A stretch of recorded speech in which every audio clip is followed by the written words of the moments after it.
and welcome to the Office of the Prime Minister, the press room here in Kingston, Jamaica.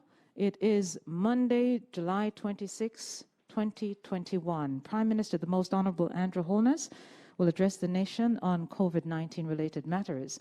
With the Prime Minister this evening is the Honorable Desmond McKenzie, the Minister of Local Government and Community Development, along with the Permanent Secretary in the Ministry of Health and Wellness, Mr. Dunstan Bryan, and the country's Chief Medical Officer, Dr. Jacqueline Bisesa McKenzie. Prime Minister, the Most Honorable Andrew Holness will address us. Thank you, Naomi. Good evening, everyone. Based on the latest report from this morning, Jamaica recorded 105 new cases of COVID-19 yesterday. Our cumulative cases of COVID-19 are now 52,089. And sadly, 1,178 persons have died. I offer my condolences to all those who have lost family, friends, loved ones, and colleagues, and for those who are in hospital fighting this virus, as well as others who are ill but not hospitalized. I pray for your speedy recovery. Since March 2021, during which we peaked at 15,944 new cases, the number of new cases of COVID-19 had been decreasing month on month. However, we are now seeing a sharp reversal of that trend. In June, we recorded 1,572 new cases. For the month of July, we have already recorded 1,818 new cases to date. For the month of June, we averaged 52 cases per day. For July 1 to 13th, we maintained that the average at 52 cases per day. However, since July 14th, our average number of new cases per day has doubled to 103 cases per day over the last 6 days. So we are averaging now 135 cases per day. The Ministry of Health and Wellness has advised that all our key indicators, our test positivity rate, our reproductive rate, that is the R0, our hospitalization rate, are showing rapid increase. Our test positivity rate is now over 18%, and our R0 has been increasing rapidly and is now at 1.4. We are displaying our graphs showing our positivity rate by week. We're seeing, since the 10th of June, an increase. We're displaying now our reproductive rate, our R0. And you can see that that is increasing. We were just about at 1 a week, 2 weeks ago.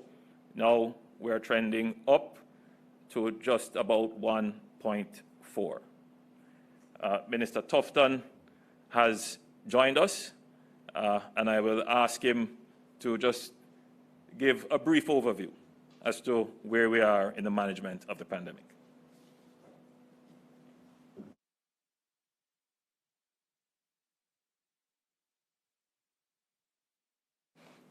Thank you very much, Prime Minister. My apologies for being late. Colleagues, ministers, members of the Ministry of Health, Honorable Prime Minister, good evening to all.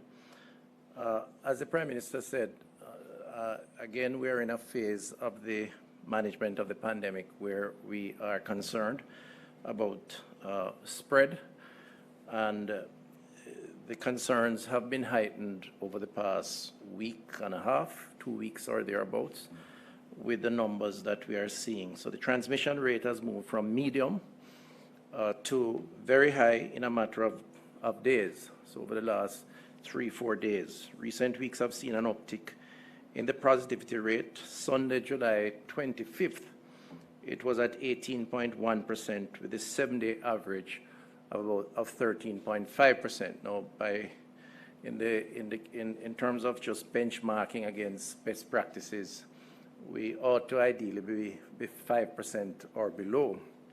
We're now 13.5 on the 7-day average. The reproductive rate that represents the average number of persons that an infected individual can transmit to is a very important parameter that is used, as the Prime Minister have said, to determine the extent of the spread.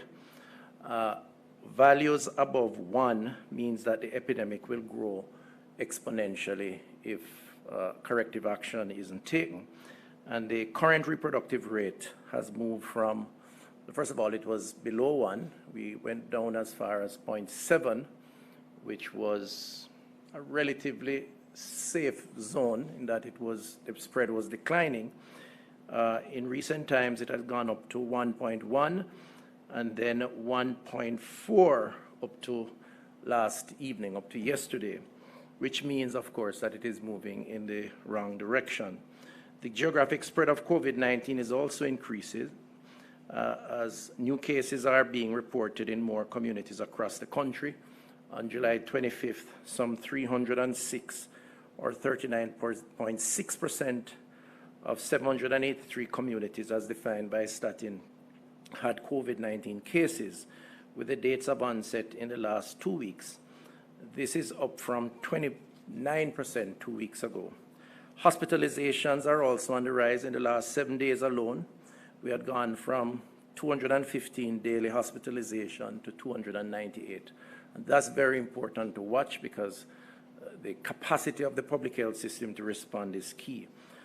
Our general hospitalization occupancy at this time is also a cause for concern because we obviously need to have the beds and all the equipment to accompany that, in addition to the personnel who are critical to managing that process. With respect to general occupancy, 7 hospitals were in the red alert zone, which means these facilities currently have 84% or greater bed capacity or occupancy, while 4 are in the amber zone with greater than 74% bed currently being occupied.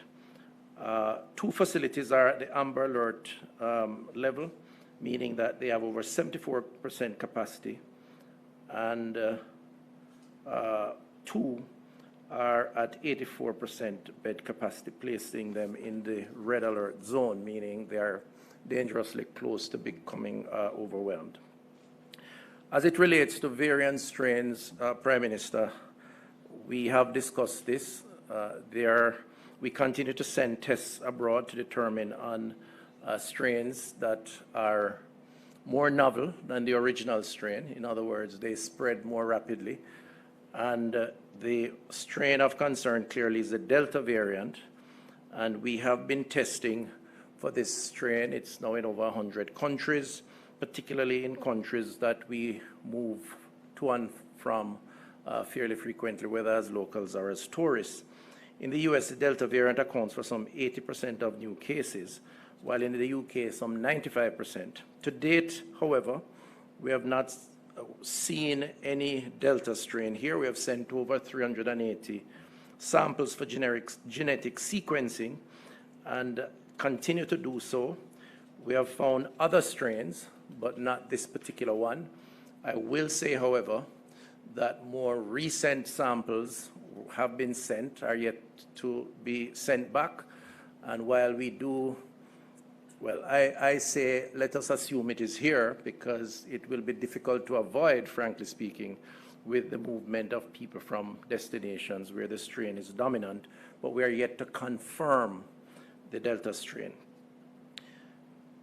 In terms of the field hospitals or preparations so far, and this is now speaking to hospital readiness, have included the creation of additional bed capacity through the activation of the field hospitals, Spanish Town, 32 beds also at Falmouth, that's 30 at Spanish Town, 32 at Falmouth, and St. Joseph's.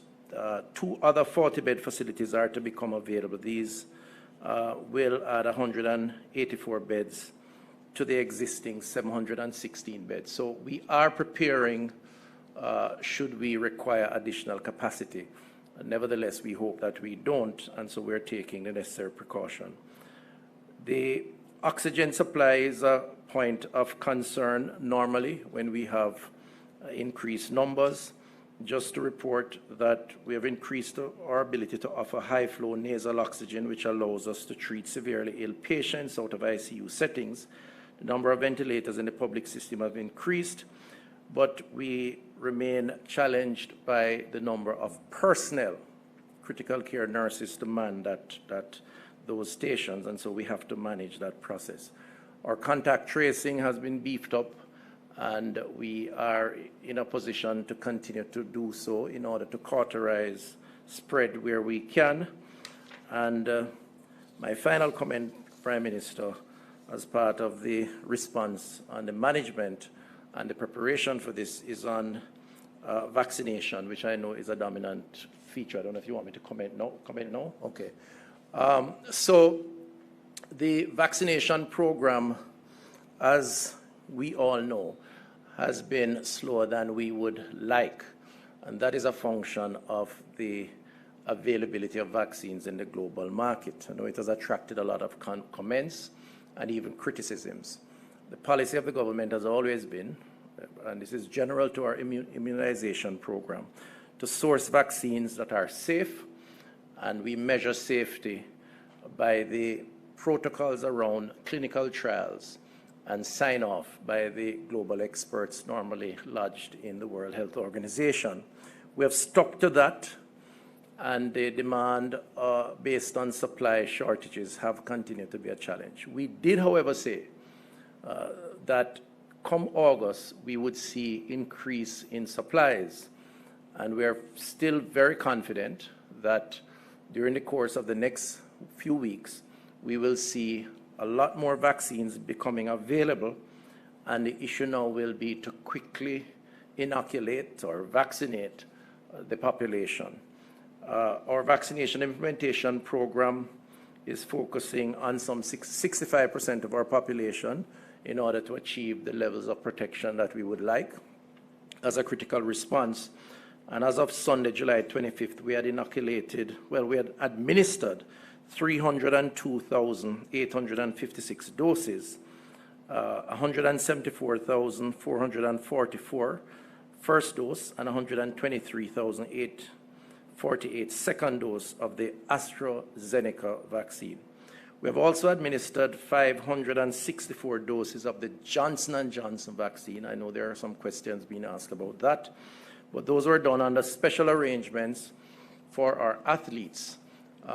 Many going off to the Olympics, others participating in a CONCACAF competition, and we made special arrangements for them because it's obviously their livelihood, but also they are a source of pride for the country representing Jamaica. So those were administered, are being administered. Beyond that, we have been continuing our process of inoculating the second doses to those persons who are due, and that is a more limited process, but it has been going on. So there have been some restrictions. Based on our expectations, and we are increasingly confident that those expectations will be realized, we expect approximately 1.4 million doses of vaccines between now and the end of September. And in some instances, those vaccines will be single dose. So the Johnson & Johnson, we anticipate some 393,000 doses between that time. So 393,000 Jamaicans can access as a single dose over the next few months. And we are fairly confident that the first shipment will arrive within the next week and a half or so, which will be about 168,000. We expect also from the US a number approximating 614,000. That's a double dose brand, so you'll get your first and then your second with a 4-week interval. And those discussions are ongoing. Again, we expect during that period of time. From the COVAX facility, the facility we have gotten most of our vaccines to date, we expect an additional 100,620, and this will be the Pfizer brand through COVAX, double dose with a 4-week interval, and we're hoping to have that early August. And this was announced already, so I can say so again publicly. The collaboration with the UK government, the High Commissioner who spoke to it, as well as our Minister of Foreign Affairs and Foreign Trade, we expect to receive sometime this week some 300,000 AstraZeneca from the United Kingdom. And much of that preparatory work has been completed. So we anticipate that those will arrive in short order and are likely to be the first significant delivery for administration to the population over the next few weeks. All told then, we expect 1.4 million doses, and the target is to deliver 900 doses to 900,000 Jamaicans between now and the end of September. It's an ambitious target, but I believe with the support of the population and all of society, Prime Minister I know will speak more to that, we can achieve that target. And if we set our minds to it and we make the effort and we get Jamaicans of all ages who qualify, so 18 years and over, starting when the first shipment arrives, we will open up to all who qualify, and we get that 900,000 applied, plus who has already benefited, then we'll be somewhere in the region of 50% of target, given that we're looking at a 1.95 million or so. That will be a significant jump in the numbers. It will certainly put us in the realm of other countries globally, many of whom are about 50% of target. So in a sense, we are going to be running a sprint over the next 2 months, Prime Minister, something that we are not unaccustomed to. And we appeal to the country to participate. Until then, observe the protocols and let's try to manage any potential surge that will come. Thank you.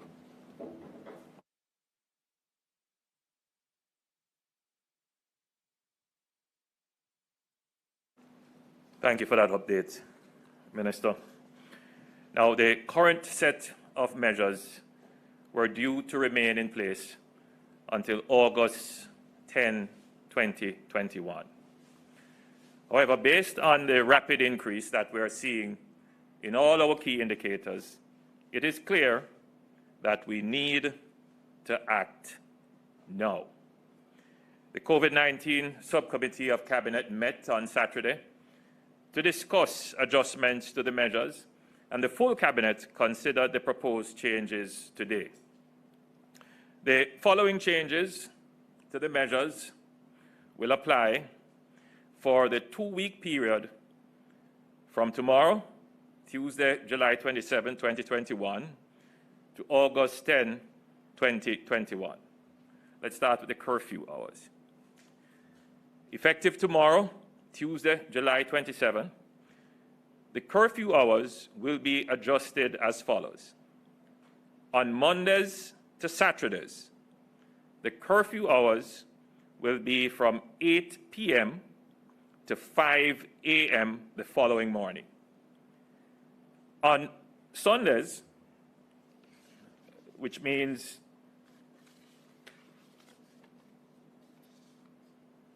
therefore, the curfew will commence on Sundays and public holidays. The curfew hours will be 3 p.m. to 5 a.m. the following morning. So let me repeat. On Monday to Saturday, the curfew hours will be from 8 p.m. to 5 a.m. the following morning. On Sundays and public holidays, the curfew hours will be from 3 p.m. to 5 a.m. the following morning. So let me go into this a little bit.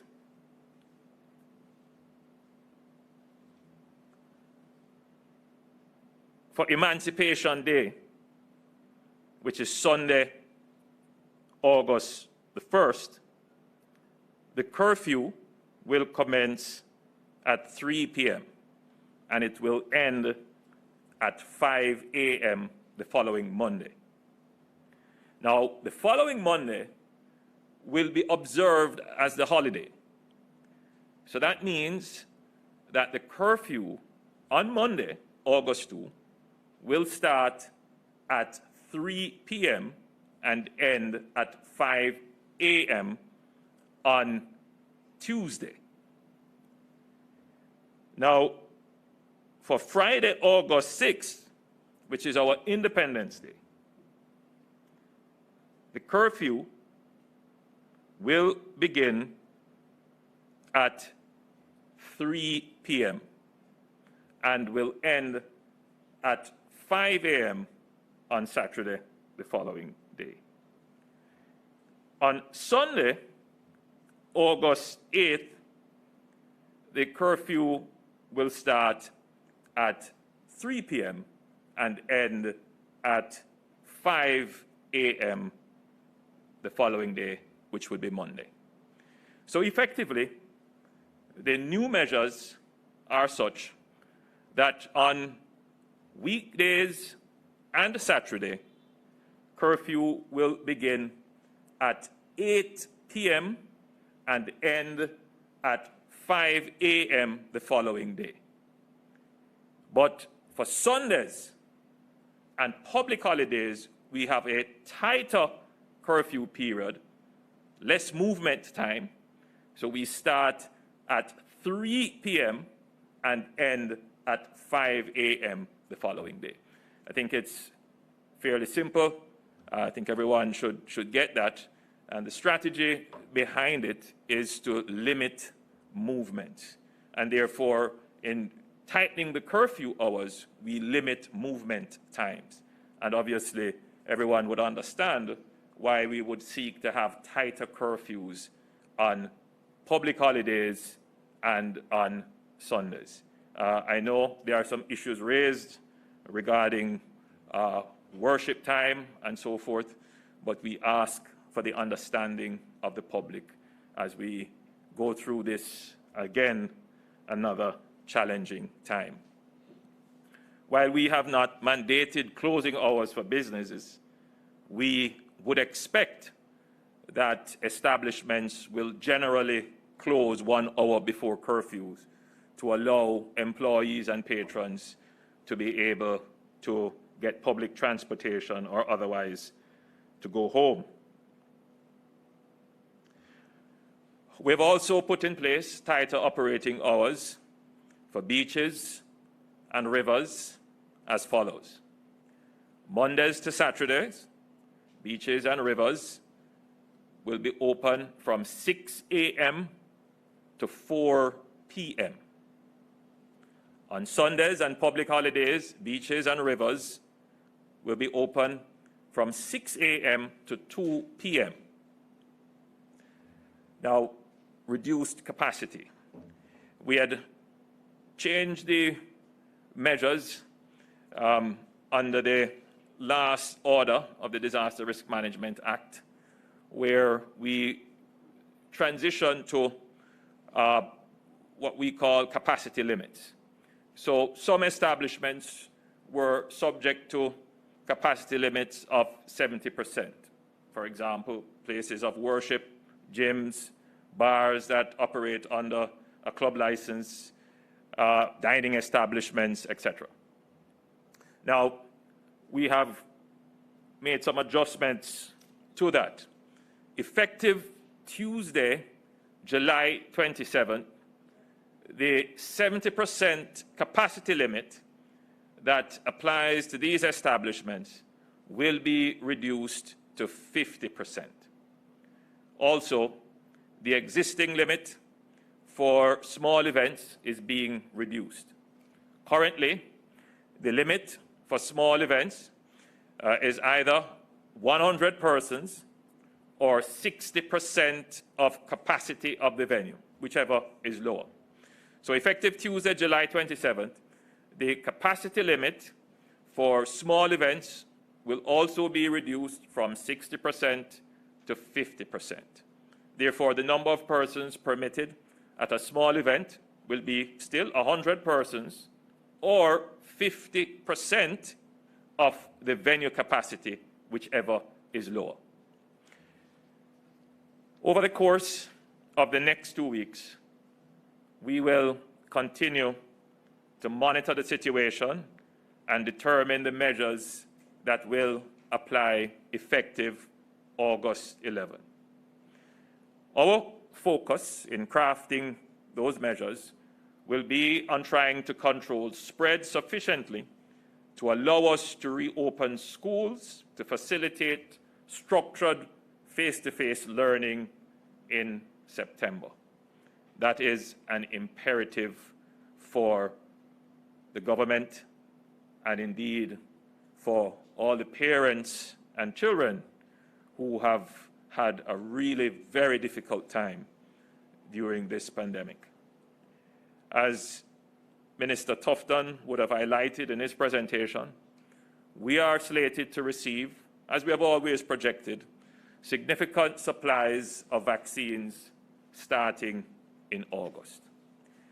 We have seen from the experience of other countries, and indeed from our own experience, how insidious this virus is and how quickly spikes can occur. The significant increase in all our early warning indicators suggests that we are in the early stages of our third wave. A third wave which I wouldn't say we predicted, but we always expected that we would have a third wave, as many countries around the world are now experiencing. The only way to avoid spikes during this new wave is for every single Jamaican, every man, woman, and child, grandma, grandpa, brother, sister, to take personal responsibility, to exercise extreme care, caution, and diligence in observing the protocols. Minister Tufton, I'm certain as you move around, you would see persons in the taxis, for example, or on the buses, not wearing masks. These are close quarter gatherings. You would see people moving about with a mask under their chin or hanging from one ear. You would have seen various videos circulating of people socializing in ways that can only help in accelerating the spread. Each and every Jamaican needs to take great care and precaution. We can't overemphasize this, that the virus is not a respecter of anyone. You can get infected, whether you are at a party, or in church, or at school, or at work, in the bus, in your private vehicle with passengers, playing football with friends, or at the beach. Anywhere that human beings gather, the potential for infection exists. We have two ways of fighting the virus. Three ways, actually. One way is for the government always to be doing this. For me and the minister and the CMO, who is having sleepless nights, and the PS as well. The PS is saying he's having sleepless nights as well, knowing the dangers that we face and what the risks are. To come and say, we're going to limit your movement and limit your gatherings. That is not sustainable. And we're seeing right around the world where populations are reacting to this. even though the actions are in their best interest. Another way is for every citizen to act responsibly and follow through on the non-clinical protocols, meaning wearing your mask, maintaining a physical distance, sanitizing your hands regularly. If you're ill, stay at home. If you know you're infected, isolate. If you have traveled and you're not vaccinated, maintain the 14 days. All these measures, these non-clinical measures, will help to reduce the spread. But what we have seen as the most successful measure is for persons to take the vaccines. Even now, with the third wave, which Minister has pointed out, how pervasive the Delta variant, which is a new variant, which is virulent and spreads rapidly, that persons who are vaccinated, who still get infected, but they don't fear the worst of the disease that the virus triggers, which is the COVID-19. They may get a few symptoms, but they generally don't end up in hospital. And it is rare that they have a fatal event as a result of being infected. What we are seeing is that most persons who are admitted to hospitals, both in the United States and the United Kingdom and other countries that have published data, the vast majority, in the 90s, in terms of percentage, are persons who are unvaccinated. So what I'm about to say may offend some persons, but the reality is that the unvaccinated population could become the foundation on which the third waves are carried. And therefore, I think every single Jamaican, when the opportunity comes, when your time comes, you should do what is in your best interest, what is in your parents' and grandparents' best interest, and what is in the interest of the country, in the interest of your children to return to school. Take the vaccine. Take the vaccine.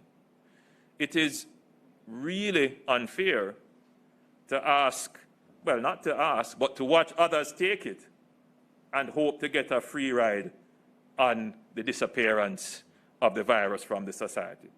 It is not going to work like that. As we have seen, this virus intends to stick around.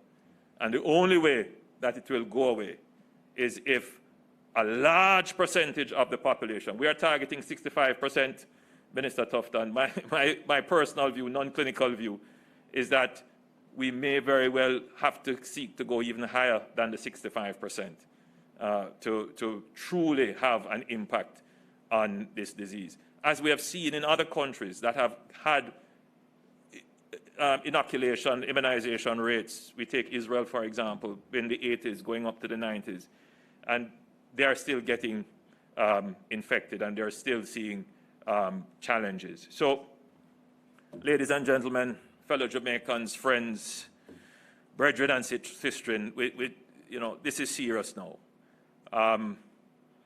We recognize the stress, the psychological strain, the emotional strain. We heard the cries. We tried to give a little relief. But this pandemic, this virus is serious. And I can only appeal to the good sense and reason of the people of Jamaica. Thank you so much, Prime Minister, for outlining all the measures and, of course, appealing to Jamaicans. Now, we are up on Zoom with our media partners. We thank all those who have joined us live and are now breaking for news. We ask those, though, the reporters that are online, to use the raise hand feature. Or IT professionals have migrated everyone to the panelist on the Zoom platform. So may I ask, once you are prompted as an attendee to then join as a panelist. We will not be able to see you if you're not a panelist. So for those who have questions as panelists, would you please use the raise hand feature? Earlier, Prime Minister, I did indicate that if it would cause a smoother flow if we are able to follow all the questions asked. So I ask that everyone online also just bear in mind that there may be several other persons who want to ask questions. So I think 2 questions that we'll be able to, answer quickly and then get as many questions in as possible, we'll be able to do. So I see the hand of Stevian Simmons, who is on the panelist platform. Again, those who are as attendees, we will show you the prompt and you stick as a panelist. So Stevian, your question, please. Hi, good evening. Stevian. Good evening. Prime Minister, are these new relaxed measures for the next 2 weeks an admission that you were wrong when you relaxed the measures in June? Well, these are not relaxed measures. These are tighter measures. And no, we were not wrong. We sat, deliberated very carefully, which is what you hire us to do as your government, to take these decisions. And you hire us as your government to listen to the people. I would encourage everyone to be careful about the blame game. We all have to live. And everyone doesn't see things always in the same way. And as much as possible, we should try not to make the pandemic a political issue. In Parliament, when it was debated, everyone agreed, including journalists and pastors, not to mention people who supported entertainment. It was generally agreed that we have gone through a very difficult period. And what has been hidden from the pandemic, and which we do see the data on, is the psychological and emotional impact that people were going through. I've seen some data regarding ideations of suicide and so forth with certain groups. And it is something that we have to watch very carefully, not to mention businesses that needed a break, needed an opportunity. So we timed it, I believe, correctly. We wanted to be able to go through the independence period, but the numbers that we are seeing suggests that we could have a very quick uptick if you are at 1.4 with the R0. And how to interpret the R0, very important, as Minister Tufton pointed out. The R0 is really a measure of how people are spreading the virus. That's what it is. It is a measure of the behavior of the risky behavior of persons in spreading the virus. So, if you are at an R0 below 1, then it means one person will infect, if you could say, less than 1. So if that continues, then the virus will die out. But if you are at an R0 above 1, then it means one person will infect more than 1, and therefore the virus spread is likely to increase very rapidly. And we are now above 1 at 1.4. And we're not going to take any chances. And that is why, in essence, we're acting preemptively before it gets to the critical stage, which we experienced in March. And so we are acting wisely and preemptively and proactively. Thank you, Prime Minister. Let's go then now to Mr. Deshan Hendricks, who is now at the Jamaica Observer. Deshan? Good afternoon, Mr. Prime Minister. In about 5-6 weeks, school will begin, and you mentioned wanting to get the students back in class for face-to-face education starting in September. Now, what new strategy will the government be using to encourage teachers to take up the vaccine? And has any decision been made as yet in terms of inoculating even some teenagers? The government is in continuous dialogue. I haven't directly myself been in dialogue with the JT. I do intend to engage them because they are the critical stakeholders in all of this and to make a personal appeal to them. But I think that the government's first line of strategic engagement with the critical stakeholders, the teachers, will be to appeal to them. We are not going to go down the route of making anything mandatory, but at the same time, I think we would have to consider ensuring that teachers who are vaccinated and who turn up to work, that they are treated in some preferential way. And those who don't turn up to work, we may have to ask them to be tested. We may have to be considering what should happen regarding how they are remunerated. These are all issues that we will have to discuss.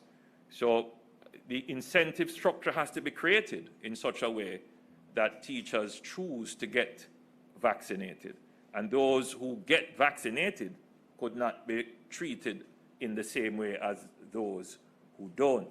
And I think generally that is how, as a society, we will have to move ahead, especially as it relates to government.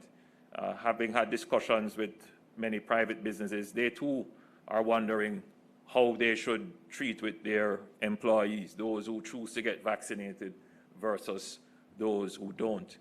The reality is, for all of us, is that we will continue to have to play cat and mouse with the virus if persons do not get vaccinated. And that is just the reality of the situation.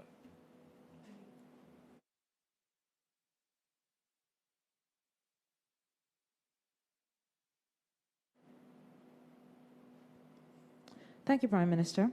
Our next question comes from Mr. Damian Mitchell at the Jamaica Gleaner. Damian?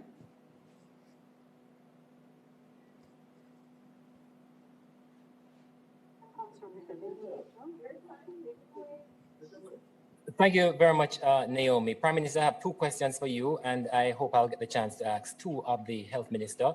You, Prime Minister, had long acknowledged that moral suasion was ineffective in the COVID fight. Do you then accept that the previous set of protocols were too relaxed?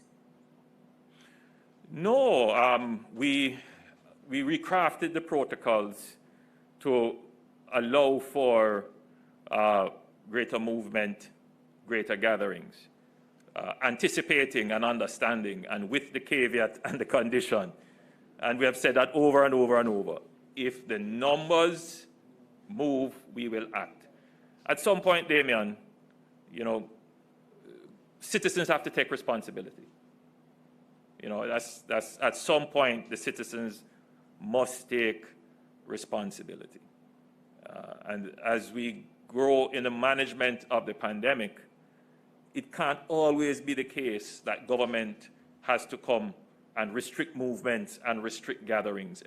Let me tell you, it is a dangerous thing for governments to be doing, and we do it with the greatest level of discomfort. And we have to continue.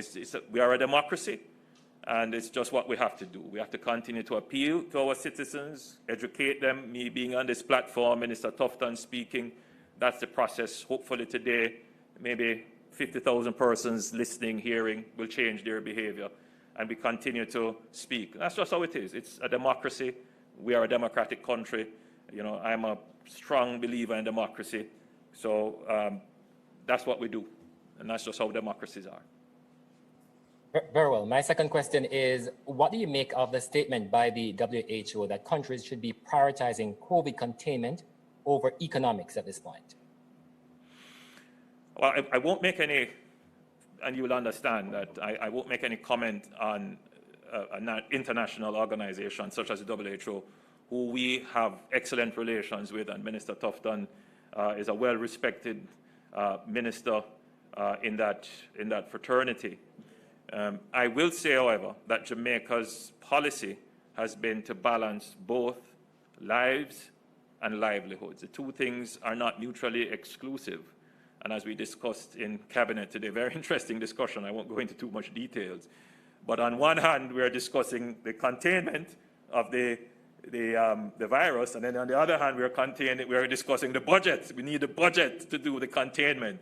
And of course, the question is, if you put in the measures that are going to contract the economy, where is the budget going to come from? So the two things are not mutually exclusive, particularly for Jamaica.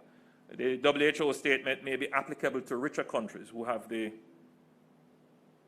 wherewithal to borrow or to use other fiscal practices in terms of increased spending and so forth. Jamaica does not have that luxury. So we have to maintain strong fiscal policy. So for us, it is managing both the livelihood and economy of the country and the health and safety of the people. Thank you, Prime Minister. Can we, Damien, I know you'd indicated you need to speak with Sorry, the Minister ministers Tufton, as well. Mitchell.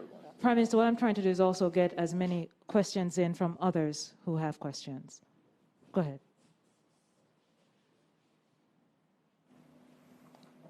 Yes, sir. And now, Naomi? Yes, go ahead. Very well. Minister, I wanted to find out from you what safeguards are in place to reduce the potential for people fraudulently obtaining vaccine certificates. Okay, so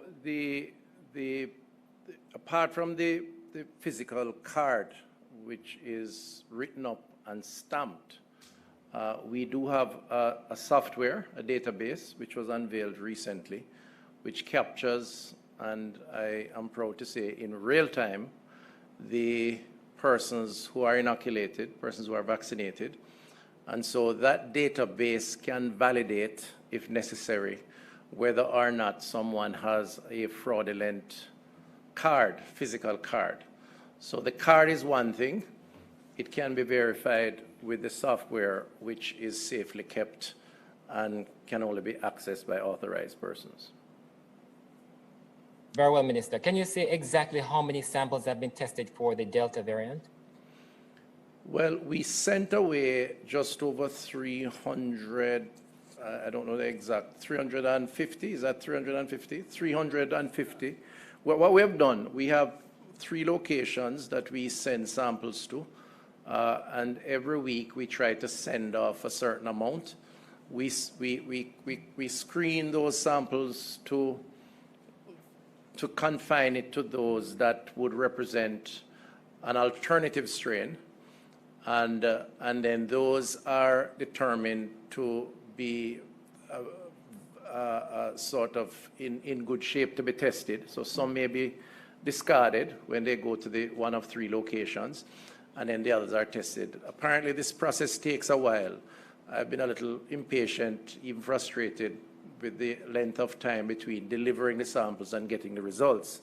But I'm told it could be between 2 and 3 weeks in some instances. So one of the reasons why I am prepared to say I suspect the Delta strain is here, not normally without speak this way without evidence, is because the sample results we're getting now has a lag time of, is it 2 weeks, 2 or 3 weeks? So the more recent samples that are more likely to contain the variant strain, the Delta strain in particular, are being tested as we speak, and each week we send another sample. Thank you. Thank you, Minister. Thank you, Damien. Let's head over to Edmund Campbell, who is also from the Gleaner Company. Edmund, good evening. Thank you very much, Naomi. Good evening, Prime Minister. Good evening, Edmund. Okay, very well. Just 2 questions. The health minister spoke about a number of hospitals, 2 in particular that were in the red alert zone. Can we note those 2 hospitals? And the next question, now that we are in the beginning of a 3rd wave, do the clinicians have any projections as to how severe this is expected to be?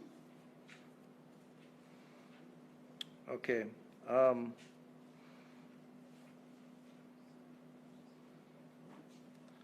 What I had said is that up to yesterday, we had 7 hospitals that were in the red alert zone, which means that these facilities currently have 84% or greater bed occupancy, while 4 are in the amber alert zone with greater than 74% capacity. We have 24 hospitals in Jamaica, if you include the University Hospital of the West Indies. And so if you add the 7 and 4, 11, what we're basically saying is that a fair bit of the institutions are under stress or close to that or at points of concern.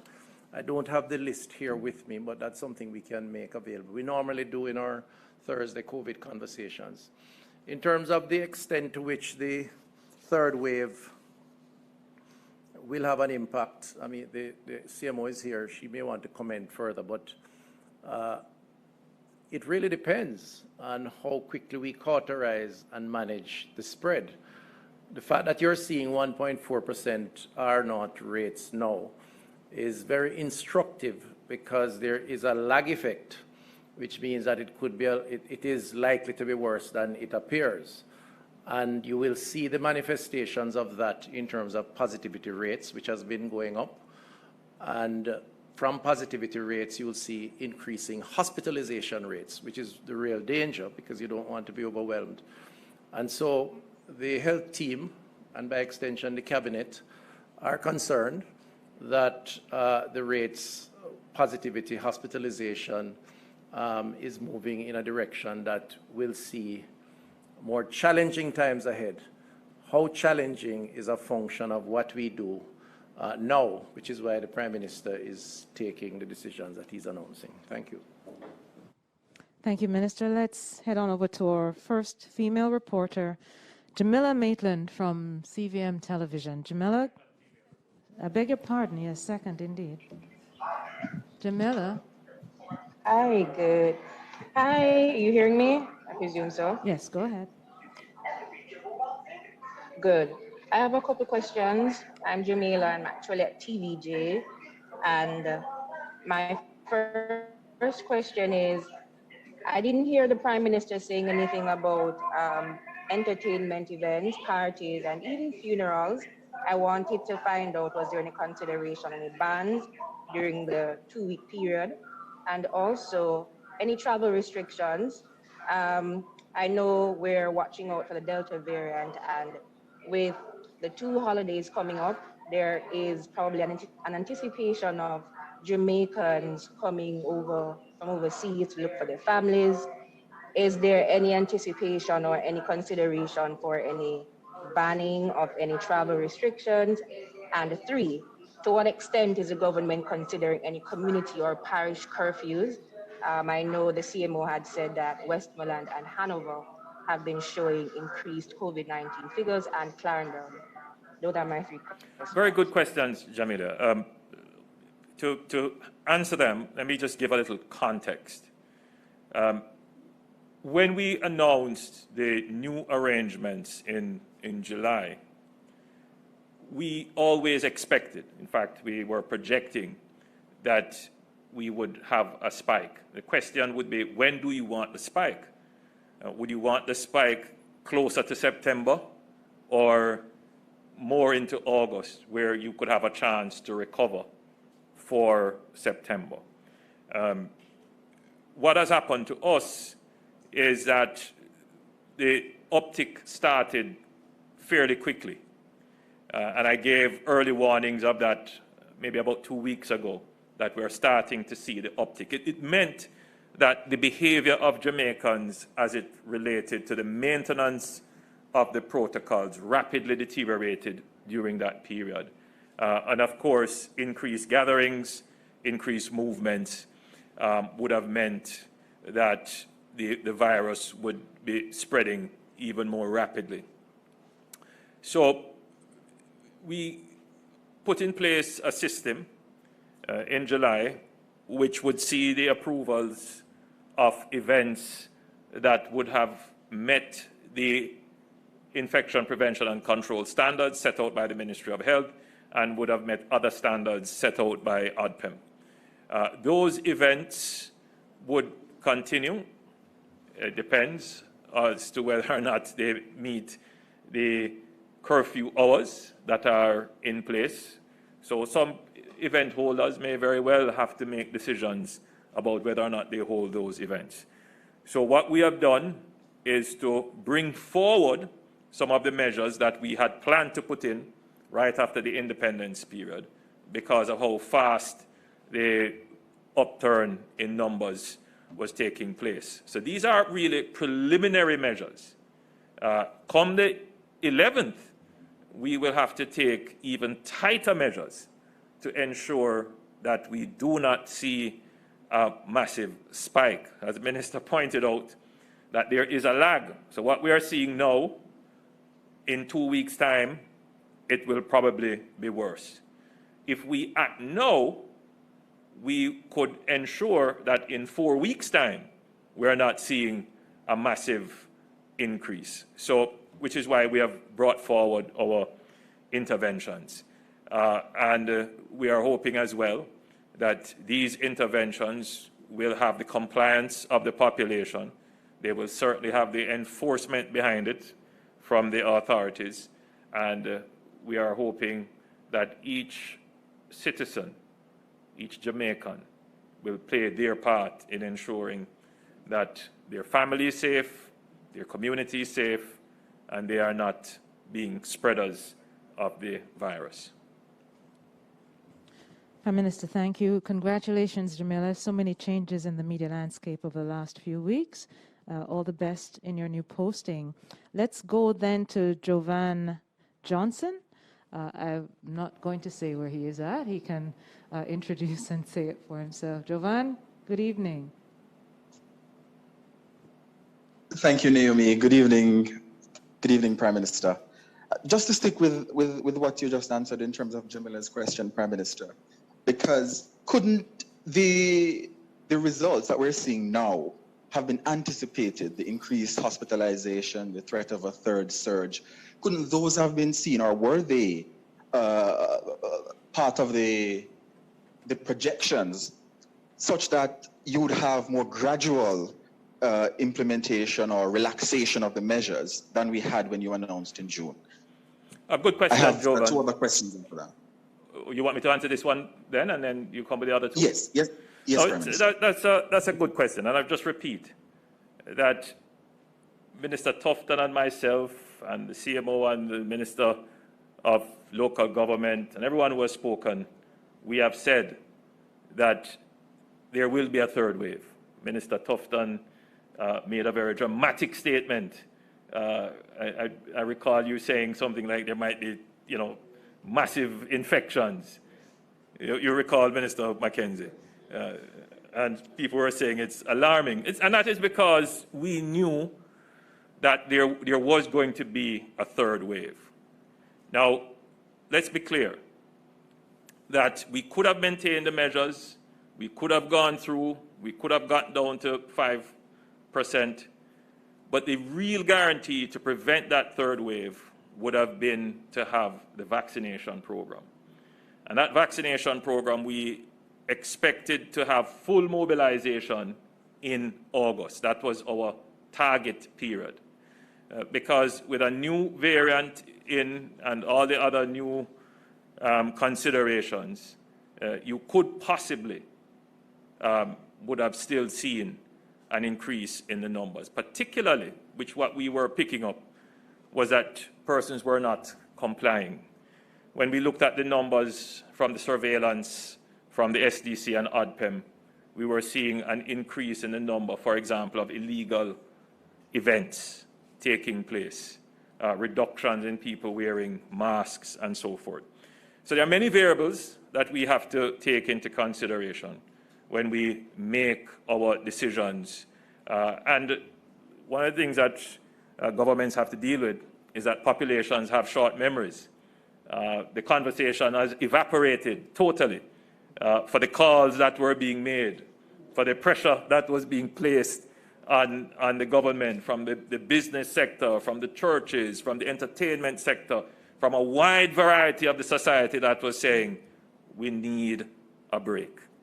That has gone out the window. Nobody's asking about that anymore. And so we have to deal with it because Minister Tufton and Minister Mackenzie knows that we are the focal point of everybody's attention, everybody's request, everybody's criticisms. And so what we do is properly document. And as a listening government, we listen very carefully. We assess the stress levels in the society. And I believe we made the right decision. We made it conditional, and we have always said, if the numbers show an increase, we are going to act. In this instance, Jovan, the government is acting quickly, but is acting also preemptively to prevent the worst from happening. Jovan, your next question. Yes, I'm hearing you. Yes, thank you, Prime Minister. The second question, this relates to the Airports Authority of Jamaica's investment in First Rock Capital Holdings. Now, the Finance Minister told Parliament last week that the first of two purchases broke the law. The AAJ's board, as it is currently structured, includes persons who were involved in those purchases, including led by Mrs. Faye Hutchinson, who herself admitted that she didn't declare her interest in First Rock, including that she became a director of the company less than 2 months after the second set of shares were acquired. Now, under the circumstances, with the breaches of the law, with the lack of declarations, do you have confidence in the current AAJ board and its leadership? Let me make a general statement, because today I was not able to participate in the full discussion and briefing on this matter, obviously because I had to shift to preparing for this. So I don't like to speak when I'm not fully briefed. I have some information, but I want to be speaking on the full up-to-date information. However, let me say that the government is always very concerned when matters of governance of public bodies are raised. And we do have before Parliament a new set of regulations which are long in coming. They should be placed now on a fast track to address some of these issues regarding, for example, the selection of board chairpersons, strengthening governance of boards, and so forth. So my comment preliminarily on the matter, until I have got my full brief, is that the issues raised are matters of grave concern to the government. And we do, however, have already underway some legislative changes that would help to ensure that we don't have some of these issues that have arisen in the past. Thank you, Prime Minister. Thank you, Jovan. Prime Minister, at the start, I did just give a little recommendation to our media partners, if they would be able to just limit the question so we could follow, because I do believe Jamila asked a question concerning travel that we really genuinely did not remember, and to Dashan. Minister, travel. I don't recall the exact question, so we could probably have Jamila repeat it for us. Jamila? Yes, I'm here. So I wanted to ask about any travel restrictions in light of the holidays that's coming up. I know that last year, a report showed that we had a lot of Jamaicans coming back home to look for their families, and they didn't necessarily abide by the quarantine order. But now it's a different situation with the Delta variant, and we're watching it right now. It's not here as yet based on the CARFA reports, but as Minister Tufton said, it's rumored to be here and he speculates it's here. But in light of what's going on, to what extent my answer are to you you, Jamila, considering the travel ban? was maybe not clear enough in that what we are doing now are preliminary measures. We did not consider the full suite of measures, and those are likely to come.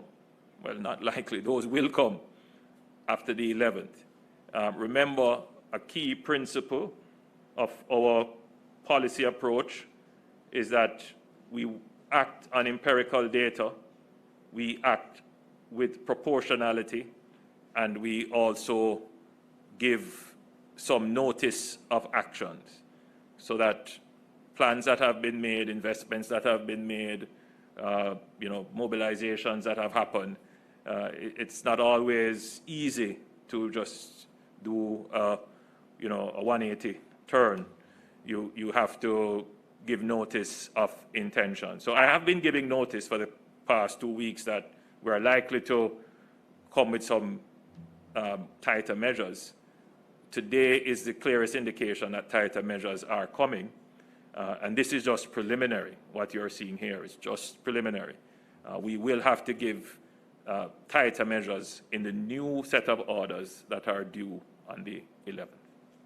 Thank you, Prime Minister. And again, there are several hands up. We'll take 2 new persons asking questions and then we can wrap. But again, I'd given the caveat, if you could just ask a question so we can respond. I believe Dashan had asked a question concerning vaccination of teenagers. Dashan, if you could come back on and if you could. Yes. Yeah, I was asking. I know some of the pharmaceutical companies have been testing vaccines on children, teenagers, some 12, some younger in some countries. I was asking if that would be a policy in terms of vaccination for people in Jamaica. And I'd asked that earlier. And just to follow up back on Jamila and Damien, which is the second question I'd had, was have any models been run to see how a third wave would impact the economic recovery? Right. So on the first question, we are looking at the expert positions as it relates to vaccines, clinical trials, and age cohorts that qualify. As you know, currently the general rule or protocol is 18 years and older. There have been, however, trials done by certain brands, the Pfizer brand, for example, where younger age cohorts have qualified and are taking the vaccines in some jurisdictions. And indeed, we have gotten requests from some citizens, particularly those who are attending educational institutions abroad who are of the lower age cohort, below 18. And so I know that the Office of the CMO, in conjunction with our experts at the multilateral level, are looking at it. As it relates to the economics, Prime Minister, you want to handle that one? I mean, we run health modeling in terms of the impact on lives and what measures need to be taken. But I'm sure that economics are also being looked at. But Prime Minister, you can deal with it.